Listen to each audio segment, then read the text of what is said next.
Welcome to Chillin' 101. We hope this video helps. In this video, I will explain how to make fermented food. We'll cover the simple steps to create delicious and healthy fermented items right in your own kitchen. Fermentation is a wonderful process where tiny microbes work their magic, transforming everyday ingredients into something truly special. It's an age-old technique that not only preserves food, but also boosts its flavor and nutritional value. Get ready to explore this exciting culinary journey with me. To begin your fermentation adventure, gather a few key items.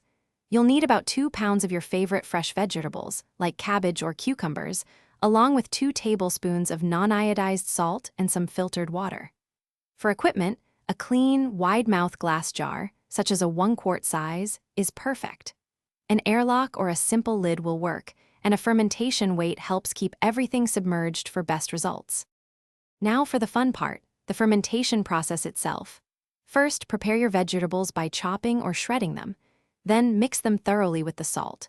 For some ferments, like sauerkraut, the salt draws out enough liquid to create its own brine. For others, you might add a simple salt and water solution. Ensure all vegetables are fully submerged, then seal your jar and let it sit at room temperature, ideally between 65 and 75 degrees Fahrenheit, for 3 to 10 days. Once your fermented food has reached your preferred taste and texture, it's time to move it to the refrigerator. This cool environment, typically around 35 to 40 degrees Fahrenheit, significantly slows down the fermentation process, allowing you to enjoy your delicious creation for several weeks or even a few months.